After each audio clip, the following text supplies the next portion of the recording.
Good morning, my friends. Today is Tuesday, March 18th, 2025. I, of course, am Hammer with your daily mortgage trade update, the only place on the web where you get to join me live each and every weekday morning, 9:30 a.m. Eastern Time, broadcasted to you on Facebook and on YouTube. Join me on whichever one's easier for you. If you're here live, say good morning. If you're watching on the replay, do me a favor. In those comments, just go ahead and put hashtag replay. Let me know that you were here. Let Facebook or YouTube know that you were here. Also, while we're on the topic, don't forget to smash that like button. If you're on Facebook, give it a thumbs up. Subscribe if you're on YouTube. Also give it a thumbs up as well. If you'd like a reminder that I'm going live, we send out a text message each morning, so you can go ahead and sign up for that. It's hmmr.io/reminder, or you can use this cool QR code over here. With the QR code, in case you didn't know, I only found out about this a while ago, you can go ahead and take a screenshot with your phone and then go back to your pictures, and that QR code will actually work, which I think is really cool as well. So let's go ahead and say hi to all of my live friends here this morning, everyone joining me. We got, let's see, we got first and foremost, Debbie Richardson. Good morning, Debbie. Great to have you here.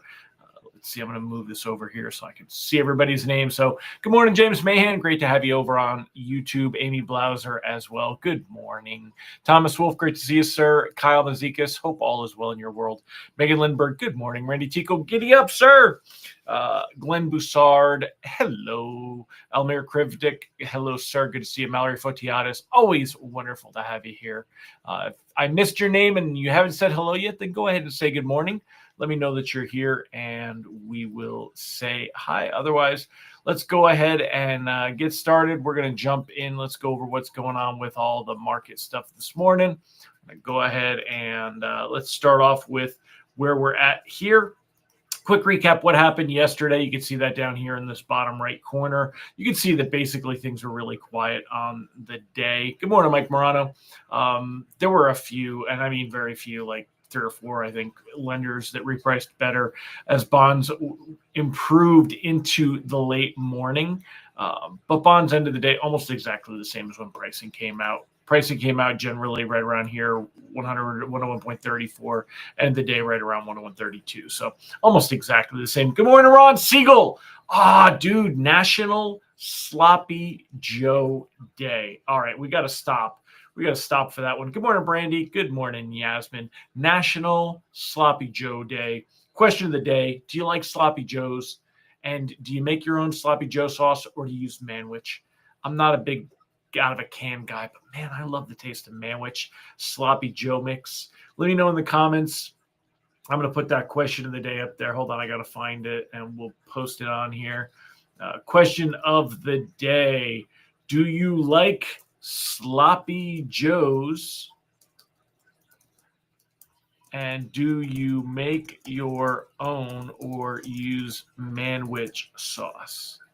I love that Manwich sauce. I think it's a Heinz product, right? So, oops, that's not what I want this one. So, do you like Sloppy Joes is the first question, because today is National Sloppy Joe Day. And then, do you make your own Sloppy Joe mix, or do you use Manwich out of a can? It's not even a jar, it's a can. I love that Manwich sauce. Yasmin hasn't had Sloppy Joes in years. Too sloppy for you. I think I'm going to have, you know what? I'm going to have Sloppy Joes this weekend. My wife is leaving tomorrow night, or tomorrow morning, actually, and she'll be gone for a few days. Her and my mother-in-law going scrapbooking with some friends. I will be playing The Bachelor Life. I am going Sloppy Joes. Thank you, Ron Siegel, for making my life better, because I'm going to eat some Sloppy Joes. Kenny Rivard, good morning. Rob Stewart, great to see you. Mike Schmolgen, great to have you here as well. Megan Lindbergh, Sloppy Joe, Manwich Sloppy Joes. Reminds me of my grandma. Doesn't it, though? Oh, man. Rob Stewart, pulled pork over Sloppy Joes. Rob, hey, we'll agree to disagree there. I like pulled pork, but, man, I love Sloppy Joes. Randy, been 35 plus years since Sloppy Joes. But that sounds good. Thanks, Siegel. Thanks for doing that. Julie Lawrence said, I like them, but they don't have them often. Obviously, me neither, right? I forget, and then my mom makes them and reminds me about them. I know. I'm looking for, that's what I'm going to have. Sloppy Joe mix for me, baby. I don't care that I'm fat. I'm going to do it. We're going there. So Randy said his wife isn't a fan. Yeah, mine either. They used to make their own Sloppy Joe mix, my wife and her family. Mine, we ate out of the can. So, all right, well, let's keep going on here, and we'll get to the rest of the good stuff here. Let's see. So, back to where we were. Rate sheets today, they should be about the same. I mean, you can see mortgage-backed securities are unchanged. 10-year Treasury yield, it's a couple ticks higher. Yesterday it was 4.31. Right now, 4.32. I think we may see bonds improve a little bit through the day, but not enough to get excited about. When I say we may see them, I don't mean rate sheets. I just mean bonds. We'll see bonds improve a little bit during the day. Reprice risk on the day is low. We have a 20-year Treasury auction this afternoon. Shouldn't be a big deal. Nothing else happening ahead of tomorrow's Fed meeting. Of course, we'll talk a lot more about tomorrow's Fed meeting tomorrow. Rather than get into a lot of it today. However, we do have Nick Timmeros's article to talk about today. So I guess we could go ahead and do that. So what's affecting rates this week? Of course, the Fed meeting going to be the big one. Also, German Bunds, just a little bit of a smidge. Let's go ahead and let me just push this so it fits in a little box in next to me, next to my big head here. All right. So we're going to pop that up. And pop this. All right, so take a look at what we got going on. German lawmakers vote on a bill today to unlock hundreds of billions in euros in debt-financed defense and infrastructure spending.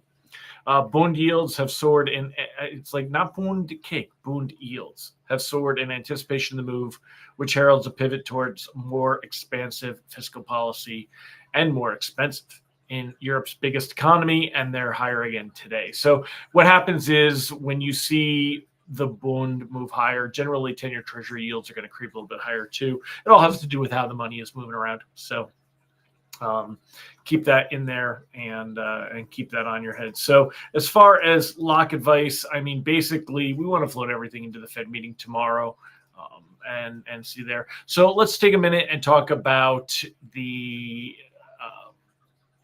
Fed meeting. This is kind of a very telling picture that they used. Isn't it funny how they did an out of focus? And that's, I think, why this was picked for this article is that the Fed is kind of out of focus. It's very uncertain what the Fed will have to do because the Fed is having to be very reactionary to Trump's policies and the Trump administration policies. Powell contends with double threat of economic chaos and political hostility. I love everything. The use of adjectives is so verbose in these articles. Fed's navigating a fog of a trade war. I hate that term, trade war. I really do. I mean, really, come on. I mean, just I guess it's the only thing you can call it, but it sounds so dramatic. From an administration ready to blame officials for any economic slowdown. What we're seeing right now is there's a lot of talk about the possibility of stagflation, where inflation moves up, but the economy actually moves down. I don't think we have to worry about that. But the outlook right now, rates not likely to move much one way or the other. I don't think even with all of this that we're going to see much move tomorrow. Despite all the trade war headlines, tariff talk, and just all the overall whining, it isn't likely that we see rates move much higher or lower from here in the next few weeks. We'll see some movement. When you're looking at mortgage-backed securities, and we look at where mortgage-backed securities are actually pricing. Let me go ahead and pop this out of the way so we can see this a little bit better. When you're looking at this, you can see. Let me get rid of that. Okay. Really, and that it does not like it when. There you go. Okay. So taking a look here, I mean, you could see that we're off the best levels when mortgage-backed securities moved all the way up here. And then they kind of ticked down a little, and now we're flattened out again. We do see support from this 25-day moving average. I normally don't put a lot of credibility on the 25-day moving average. It doesn't usually give us that much of a support, but here it actually is, which is good to see. And when you look down here, we have the 200-day moving average as well, but the technical is going to be a lot less of a roll tomorrow when we get the Fed meeting. So key points here. Jerome Powell faces a double threat of economic chaos and political hostilities. He navigates a trade war, blah, blah, blah. That's just drama. Powell's final act as Fed chair. He's in for another year. includes preserving the institution's apolitical DNA that protects its autonomy in setting interest rates. This article does support the idea that Nick Timiraos over here at the Wall Street Journal is kind of the Fed whisperer, that he's the chosen one that Powell and crew used to as a mouthpiece during the blackout period. Remember, the Fed members are on blackout 10 days ahead of the Fed meeting. So the Saturday before the Saturday ahead of the Fed meeting. And this is kind of the idea that I think would be floated out there, but it's also one that Timiraos could just pull out on his own. The shifting landscape testing not just Powell's economic chops, but also his ability to manage a Fed board roiled by contrasting judgments and professional aspirations. And you do see some of this happening. So, for example, here's Michelle Bowman. She is super hawkish, but yet she is President Trump's pick to become the Fed's vice chair of bank supervision. The previous vice chair of bank supervision was, where is the issue? Talking about it right over here, was right here was Michael Barr. So shifting landscape testing, not just Powell's economic chops, but his ability to manage a Fed board. Trump's election ricocheted through the Fed even before his inauguration. Michael Barr announced in early January he would surrender his job as vice chair of bank supervision after concluding that Trump would seek to fire him. He'll remain on the board as a plain vanilla governor. But, Bowman was appointed by the Fed to the Fed by Trump during his first term. In 2018, after Trump's election in November, Bowman delivered a speech before an invitation-only audience in West Palm Beach, Florida, near Trump's home. Her remarks touted her vote against the Fed's September rate cut. Trump advisors didn't think the Fed should cut rates before the election.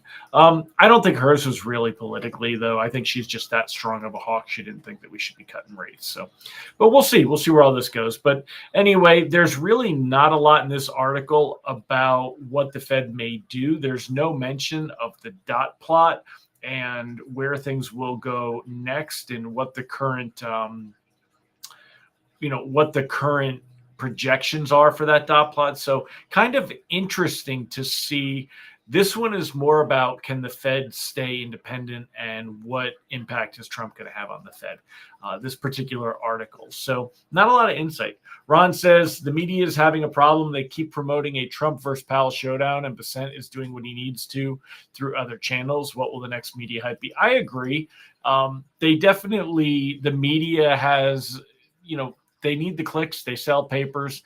The media has been pushing Trump versus Powell. But Scott Bessent, the Treasury Secretary, said, hey, we're not looking for the Fed to really do anything. And Trump hasn't really come out and said anything against Powell and hasn't really made any comments about it, right? I mean, and here, when they talk about Bessent, they're talking about Bessent saying that, he thinks, said recently the Fed officials should treat tariff-related prices like they did it, like price rises like they did the first in 2021, basically saying that anything increased because the tariffs would be transitory. We'll see. We'll see how they go. So, all right. Well, I mean, that's it, my friends. It's kind of up on the screen. There's really not much else to talk about. Let me go ahead and tell you, I haven't talked about it in a while.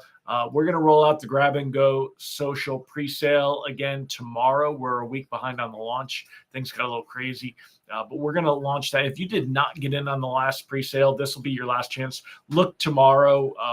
The link and everything won't work until tomorrow. So, but I am going to launch that tomorrow.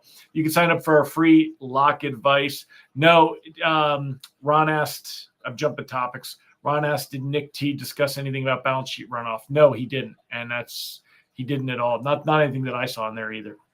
You can sign up for our free email lock advice, www.ratelockadvice.com. Get an email to your inbox each and every weekday morning. And you can also sign up for our text alerts, www.ratetextalerts.com, and sign up for our text alerts. You also may want to check out originatorssuccess.com, find out how we help you get loans from Google and social media. I need to do some clarification of branding. You guys all think of me as Originator Success because that's what I promoted for the last couple of years. But faced with some decisions in the last few months, we pivoted on kind of our branding. Hammer Solutions is actually the name of my company. Originator Success is a product. Grab and Go Social is also another product. And pretty soon we're going to launch the rate-specific products, Mortgage Rate Advantage, which will be for consumers and helping to generate leads for originators, and then Rate Sensei, which will be for originators. So I thought about swapping those names because they're fun, but that's kind of where it is. So, all right, my friends, well, I'm going to wrap it up for today. Thank you again for joining me. I will see you tomorrow. Tomorrow, we're going to talk about in depth about how the Fed meeting will go, the dot plot speculation, what the Fed forecasts will be for where rates will be in the next couple of years, and what Powell will likely do and or say during his press conference tomorrow. So tomorrow, focus all about the Fed. We'll be talking all about that and what effect it'll have on rates. But for now, I would continue, as it says on the bottom, I would continue to float into the Fed meeting and let the chips fall and kind of see. One of the things I love about the Fed meetings that happens during the day, so we have a chance to actually react to it. So good morning, Jerry Avila. Catch the replay, my friend. I'm wrapping up. I'll see you guys later. Bye-bye.